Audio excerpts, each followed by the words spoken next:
नमस्कार साथियों, epics classes के प्लेटफॉर्म पर आप सभी का स्वागत है। उम्मीद करती हूँ कि आप सब अच्छे होंगे और आपकी पढ़ाई भी अच्छी चल रही होगी। चलिए आज हम जानते हैं कि सीईटी की तैयारी कैसे करें। क्या होता है सीईटी? क्या हमें सीईटी का एग्जाम देने से डायरेक्ट नौकरी मिल जाती है? नहीं, सीईटी केवल एक पात्रता परीक्षा है, जिसके बाद आपका अगर सिलेक्शन हो जाता है उसके बाद आप बाकी के जो आगामी जो परीक्षा है उनमें आप बैठ सकते हो। तो सबसे पहले देखते हैं कि सीईटी एक ऐसी परीक्षा है जिसके माध्यम से कई सरकारी भर्तियों के लिए उम्मीदवार की पात्रता तय की जाती है। आपकी सीईटी कितने प्रकार की होती है? 2 प्रकार की होती है। पहली आपके ग्रेजुएशन लेवल की होती है और दूसरी आपकी सीनियर लेवल की होती है, जिसमें आपको 12th के बेस पर आपको लिया जाता है। आप अगर 12वीं पास हो तो आपको सीईटी का एग्जाम आप सीईटी का एग्जाम दे सकते हो। उसके बाद ग्रेजुएशन लेवल में सीईटी के कौन कौन सी भर्ती आती है? पहली आती है पटवारी, जेलर, महिला पर्यवेक्षक, बीडीओ की, कनिष्ठ लेखाकार, तहसील राजस्व लेखाकार, उप जेलर, लूटो कमांडर, कनिष्ठ सहायक भर्तियां। ये सारी जो भर्तियां हैं ये किसकी? आपकी ग्रेजुएशन लेवल की। अगर आपकी ग्रेजुएशन हो चुकी है तो आप इन सबको दे सकते हो, इन भर्ती में आप बैठ सकते हो। उसके बाद बात करते हैं कि अगर आप 12th पास आउट हो तो आप कौन कौन सी भर्ती में बैठ सकते हो। तो वन रक्षक की है, वनपाल की है, छात्रावास अधीक्षक की है, clerk grade second, junior assistant, police constable, सहायक कर्मचारी, प्रयोगशाला सहायक, सूचना सहायक, लाइब्रेरियन ग्रेड थर्ड, एलडीसी।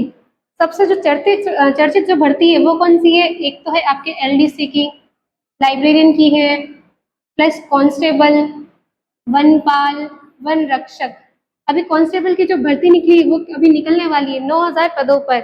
उसके लिए आपको क्या चाहिए? सीईटी चाहिए। अगर आप सीईटी पास हो जाते हो तो आप आराम से कांस्टेबल का जो पेपर है वो आप दे सकते हो। बस गवर्नमेंट अभी किसका वेट कर रही है? जैसे सीईटी होगी वैसे कांस्टेबल की भर्ती निकाल देगी।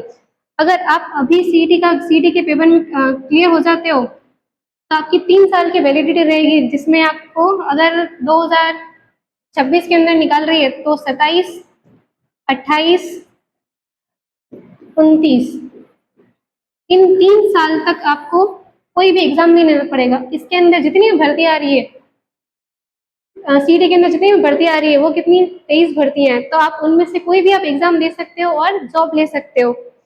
उसके बाद योग्यता 12वीं लेवल के लिए क्या चाहिए? एक तो आप 12th पास होना आपका जरूरी है। उम्र की अगर बात करते हैं तो 18 से 40 वर्ष की उम्र आपके 12th लेवल पर है। उसके बाद ग्रेजुएशन, आपका ग्रेजुएशन कंप्लीट होना चाहिए, या तो आप 3rd ईयर में हो तो भी आप दे सकते हो। उसके बाद इसके लिए उम्र कितनी है? 21 से 40 वर्ष।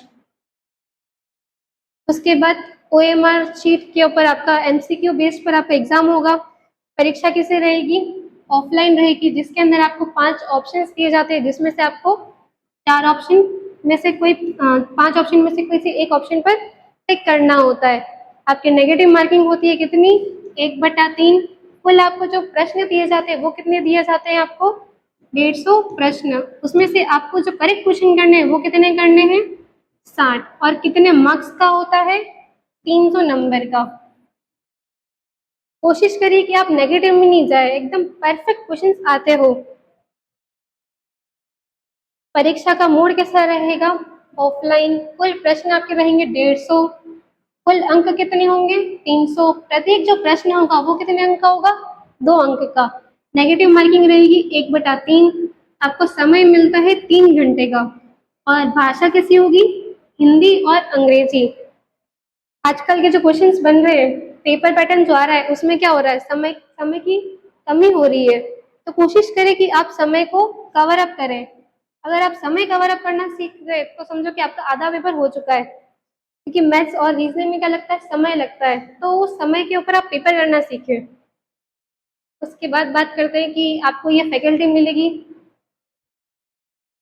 उसके बाद सीईटी की तैयारी कैसे करें? एक तो आप प्रीवियस ईयर के जितने पेपर है उन पेपर्स को सॉल्व करें। नए पैटर्न पर आधारित प्रश्न है उनको देखें कि किस टाइप के क्वेश्चंस बन रहे हैं। एमसीक्यू प्रैक्टिस करें, मॉक टेस्ट दें। आपको टोटल क्वेश्चंस मिलते हैं आपको 150, जिसमें से आपको करेक्ट करने होते हैं 60। तब जाके आपके कितने 40% जो क्वेश्चन है वो कितने 40% बनेंगे, तब जाके आपका सीईटी क्लियर होगा। उसके बाद बात करते हैं कि राजस्थान के अंदर जो सीईटी है उसका सिलेबस क्या है। राजस्थान का इतिहास और कला संस्कृति, भारत एवं राजस्थान का भूगोल, भारतीय संविधान और राजनीति, राजस्थान की अर्थव्यवस्था, सामान्य विज्ञान, गणित, रीजनिंग, आपकी जो सामान्य हिंदी होती है वो, सामान्य जो बेसिक इंग्लिश होती है वो इंग्लिश आती है, कंप्यूटर का ज्ञान आपको होना ज़रूरी है, करंट अफेयर के लिए आप डेली राजस्थान में क्या हो रहा है, इंडिया में क्या हो रहा है, ये सब चीज़ें जानने की क्या चल रहा है अभी। उसके बाद कंप्यूटर का जो ज्ञान है, कंप्यूटर का ज्ञान होना बहुत ज़रूरी है। इसके लिए आपके RSCIT जो है वो RSCIT आपके लिए बहुत ज़रूरी है। इसलिए RSCIT का फॉर्म भरें और एग्ज़ाम की तैयारी करें। Okay, thank you.